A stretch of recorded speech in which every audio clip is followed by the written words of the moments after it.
Bien le bonjour, je viens vous présenter les différentes fonctionnalités de PMB autorépondeur.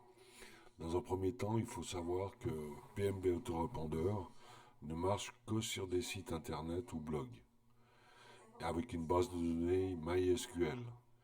Et puis quand vous prenez un hébergement, de toute façon, vous avez aussi une adresse mail pour envoyer les mails. Alors, on va se rendre sur notre autorépondeur. On a fait un lien sur notre site ici, empiremlm.com.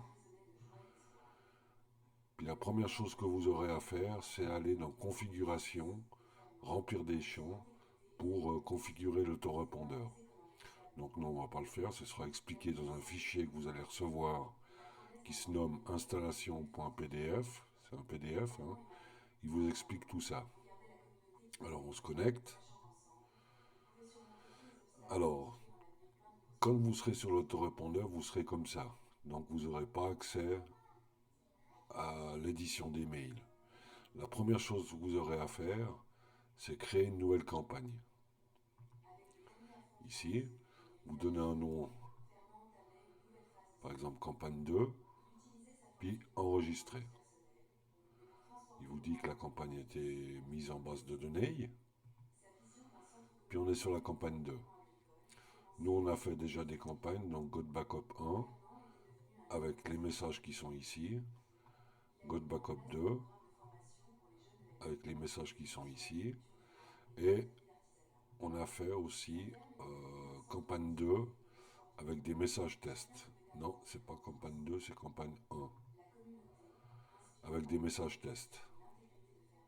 D'accord? Alors si on se rend sur la campagne qu'on a créée, campagne 2, il n'y a aucun message, on peut commencer à en créer un. Alors il faut commencer par entrer l'intitulé de la newsletter et l'objet. C'est ce qui va apparaître sur le mail. Alors ici par exemple une opportunité unique, Got Backup, puis ici vous devez rentrer l'intervalle en jours pour l'envoi du mail par rapport au dernier qui a été envoyé. Alors vous ne pouvez pas rentrer 0, ça commence à partir de 1. Alors je mets un jour. Puis ici, vous avez l'espace pour créer votre newsletter. Alors moi, ce que je fais, c'est que je crée un tableau, ici, avec une ligne, une colonne, zéro bordure, et je le centre. Voilà. Puis là, je peux commencer à concevoir ma newsletter. Alors, on peut commencer.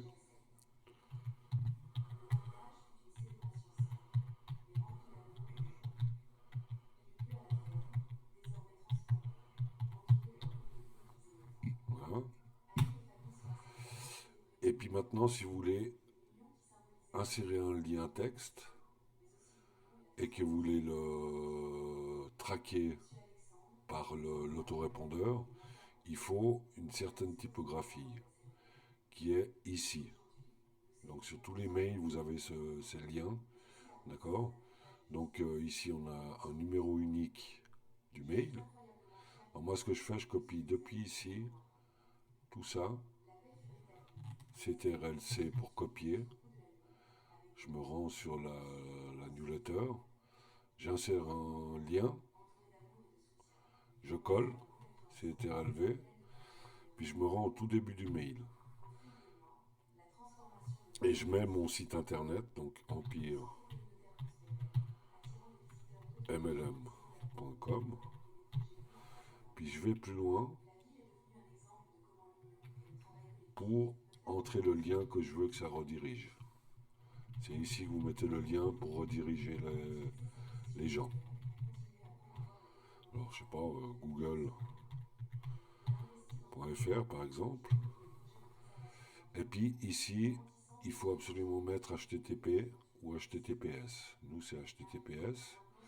Et puis ici, vous pouvez mettre le texte du lien de test, par exemple, hein, puis OK.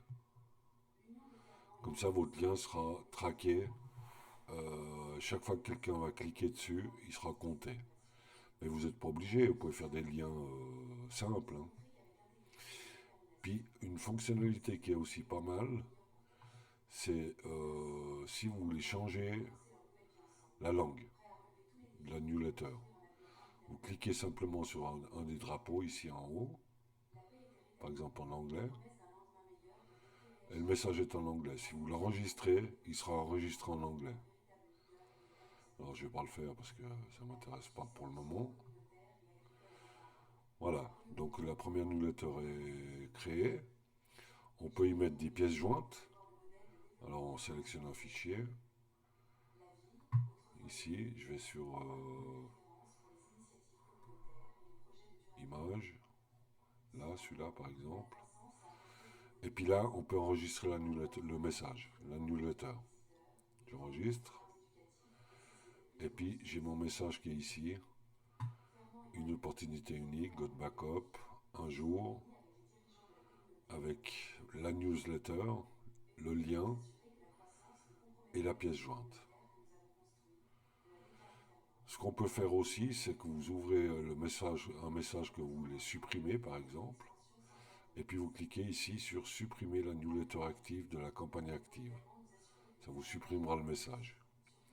Ou vous ouvrez un message d'une campagne que vous voulez supprimer les messages, tous les messages, hein, puis vous cliquez ici pour supprimer tous les messages. Mais utilisez avec précaution parce que si vous effacez tous les messages, il n'y aura plus rien, hein. Là. Donc pour l'autorépondeur, c'est ça. Vous pouvez créer plusieurs campagnes, hein.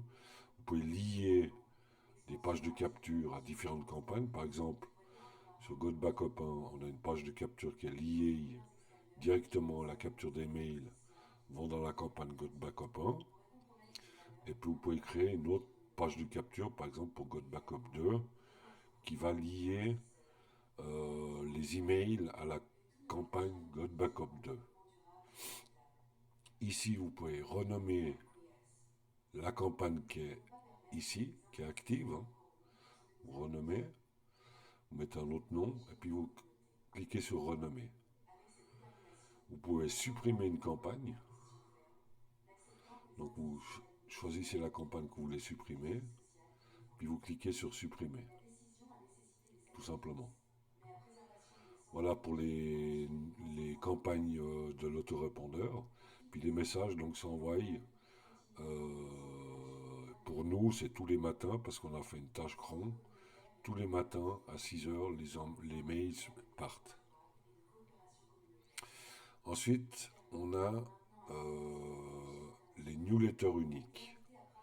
Vous pouvez envoyer des newsletters uniques tous les jours, tous les 2 jours, comme vous voulez. Par exemple, là, on en a une, deux, quoi. Celle-ci, par exemple, info newsletter. Là, vous avez le même système de liens pour traquer les liens. Hein. On a déjà mis un lien et il y a une pièce jointe. Alors maintenant, si vous voulez envoyer cette newsletter à un de vos contacts ou à plusieurs de vos contacts, vous venez ici, dans le bouton ici, et puis vous pouvez choisir les contacts qui sont inscrits dans votre table. D'accord? Ou autrement, vous pouvez envoyer la newsletter à tous vos contacts qui sont dans votre table, hein, en cliquant ici, envoyer la newsletter à toute la liste de mes contacts. Ou alors, vous pouvez régler cette newsletter en paquet des mails avec attente. Alors comment on fait? Là, on clique là. Alors là, par exemple, c'est réglé. J'envoie 25 emails. Si vous avez par exemple une table avec 3000 contacts, j'envoie 25 emails chaque heure. Donc les 25 premiers emails partent tout de suite. Et puis ensuite, l'heure d'après, les 25 suivants, etc., etc. Là, on peut choisir plusieurs solutions. 25 mails, 50, 100, jusqu'à 2000. Puis là, les heures, 1 heure, 2 heures, 3 heures, 4 heures, 5 heures, 6 heures, etc. Puis une fois que vous avez réglé ça, vous cliquez simplement sur envoyer la newsletter. Donc ça va commencer à envoyer le premier paquet de mails. Après ça attend 1 heure, puis ça renvoie l'autre paquet de mails. Puis vous pouvez éteindre votre PC, il n'y a pas de problème. Ça enverra de toute façon les mails. Mais pour ça, il faut faire une tâche cron. Alors voilà. Là, vous pouvez aussi supprimer la newsletter active ou supprimer toutes les newsletters. D'accord? Voilà. Les pièces jointes, vous pouvez ouvrir pour voir la photo, hein, ou supprimer. Ou en mettre d'autres, hein. Il n'y a pas de limite, hein. Voilà. Alors maintenant, on a vu l'autorépondeur, les newsletters. On va voir les templates. Alors, ici, pour les campagnes, par exemple pour Code Backup 1, nous on a mis cette template-là, cette template-ci. Là, c'est la template par défaut. Nous, on a choisi la première, celle qui était ici. Simplement, il faut se rendre dessus, puis cliquer ici. Alors, particularité de cette template, vous pouvez avoir votre logo personnalisé, qui doit être un fichier que vous enregistrez sur le serveur, hein, dans votre répertoire autorépondeur. Et il y a les liens Facebook, YouTube et Skype, les vôtres, hein. Deuxième newsletter, deuxième template. Ici, on peut choisir les couleurs des bandeaux, ici, la couleur d'arrière-plan du texte et la couleur d'arrière-plan des emails. Puis le troisième, on peut choisir une banderole en haut du mail que vous enregistrez aussi sur votre serveur, hein, dans le répertoire autorépondeur. On peut choisir aussi les couleurs, etc., hein. Et puis ça, c'est la bannière d'origine quand il n'y a rien. Ensuite, vous allez... ça, c'était pour les campagnes. Maintenant, il y a pour la newsletter, hein, pour les newsletters. Donc nous, celle qui est active, c'est celle-ci. Toute simple, bandeau de couleur, arrière-plan, arrière-plan du texte blanc, arrière-plan des mails gris. Vous venez ici après. Donc configuration pour utiliser les templates. Ici. Par exemple, pour la campagne God Backup 1, on a mis notre fichier logo à la racine du site, hein, bien entendu, dans le répertoire. Le fichier de la bannière, donc on l'a mis aussi à la racine du site. On a choisi couleur bleue pour les bordures haut et bas des mails. Couleur du fond du texte blanc. Couleur du fond des mails gris. On peut changer la template ici. Et puis ici, on a notre lien Facebook, YouTube, Escape. Une fois que vous avez renseigné tous les champs, n'oubliez pas de cliquer sur valider pour que ce soit pris en compte. Là, on a la configuration pour les newsletters aussi. Donc là, on n'a rien mis, on n'a rien mis. Mais vous pouvez remplir, hein, ça ne gêne pas, hein, vous pouvez remplir. Bleu, blanc, gris, template couleur. Puis là, on n'a rien mis non plus, mais on peut mettre aussi, hein. Puis n'oubliez pas de cliquer sur valider. Donc voilà, c'était les templates. Et puis maintenant, on va voir les contacts. Donc là, les contacts, ils sont séparés dans 2 tables. Vous avez les contacts pour les campagnes et les contacts pour les newsletters. Alors par exemple, si je prends God Backup 1, ici, on a 4 contacts. Ici, on peut en supprimer si on veut, hein. On clique sur ce qu'on veut supprimer, puis on le supprime. On peut,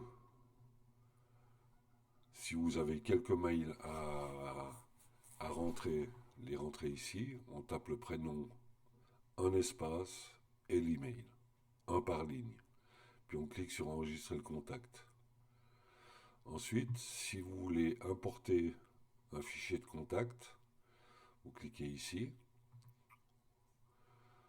Vous choisissez le nom de la campagne des contacts, parce qu'on peut avoir des contacts pour la campagne Got Backup 1, Got Backup 2, etc., etc. Vous choisissez le nom de la campagne, et puis vous ouvrez votre fichier, puis vous faites importer. Vous pouvez aussi exporter des contacts. Ici, on peut choisir un fichier CSV ou texte. Vous nommez le nom de votre fichier, puis vous faites exporter. Ça exportera les contacts que vous avez dans la table, contacts. Alors pour les fichiers CSV et texte, quand vous importez, le fichier doit contenir uniquement, pour un fichier CSV, hein, pour Excel, une colonne prénom et une colonne email, c'est tout. Si vous n'avez pas de prénom pour un email, vous mettez seulement l'email dans la colonne email. Ça marchera aussi, hein. Pour les fichiers texte, c'est la même chose. Un par ligne, donc un prénom par ligne, un email par ligne. Donc vous mettez le prénom, un espace ou une virgule, et l'email, un par ligne. Si vous n'avez pas de prénom, la même chose, vous ne mettez pas de prénom, vous mettez code email, ça ira aussi. Alors voilà pour les contacts, hein. Alors maintenant, il y a une fonctionnalité qui est intéressante, c'est le suivi des mail séquences, pour les séquences. Donc ici, on a l'idée du tracking, l'idée du message. Par exemple, si je prends celui-là, c'est le message numéro 3 de la campagne Got Backup. La date de la dernière ouverture, ça se met à jour chaque fois qu'on ouvre de nouveau le message, hein. L'objet, l'intitulé, le mail de la personne qui a ouvert le mail, le nombre de clics qui a été fait sur des liens, le nombre d'ouvertures du mail et s'il y a des désinscriptions. Par exemple, je vais vous faire voir ici, je me suis envoyé un mail là, voici le début de ton coaching, ici, c'est celui-là, voici le début de ton coaching. Vous voyez, j'ai pris la template 1, le logo est ici, les bannières sont ici, hein, de couleur. Puis en bas du mail, il y a le Facebook, le YouTube et le Skype. Et puis dans tous les mails, vous n'avez pas besoin de vous en occuper, il y aura un lien de désinscription. Quand on clique dessus, ça enlève l'email de la table, de votre table. Alors maintenant, on peut voir là, le nombre d'ouvertures c'est 11. Si je m'enlève puis que je me remets sur le mail, il a passé à 12. Donc vous n'avez pas besoin de rafraîchir la page, la programmation a été faite en Ajax, ça rafraîchit en temps réel. Alors par exemple si je clique sur un lien, là il y en a 4. Si je clique sur un lien, ça ouvre le lien que j'ai mis, hein, là, et puis il m'a compté le 5e clic. On peut voir les clics, ici. Donc il y a 5 liens, hein. Donc vous avez aussi le numéro de la newsletter, la date du clic, l'objet, l'intitulé, l'email de la personne qui a cliqué et le lien. D'accord? On peut voir tous les liens, hein. Là, il y a tous les liens. On se revient là-dessus. Puis voilà. Donc vous avez la même chose aussi pour les newsletters. Hein. Donc c'est ici, suivi une main newsletter. Donc là, on n'en avait qu'un seul en test, hein. Donc là, c'est le même principe. Vous avez le numéro du mail, la newsletter, hein, la date d'ouverture, l'objet, l'intitulé, l'email de la personne qui a ouvert le mail, le nombre de clics sur des liens, le nombre d'ouvertures et s'il y a des désinscriptions. Vous pouvez aussi supprimer tout l'historique, hein, puis rafraîchir pour revenir à zéro. La même chose sur les séquences, hein, vous pouvez aussi supprimer. Puis ce qu'il y a de bien, c'est que vous pouvez aussi afficher, par exemple là ça affiche 25 items, avant de passer à la deuxième page, là 50, 100, 250, 500 ou tout. Et vous pouvez faire des recherches aussi, par date par exemple, si je prends le premier là, 08 2.04, il n'y a plus que celui-là. Vous voyez?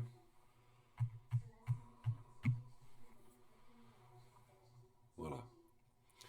Donc voilà, on a fait à peu près le tour de l'autorépondeur PMB autorépondeur. Il y a encore un fichier ici, le PDF que je vous expliquais au début de la vidéo, hein, pour la configuration.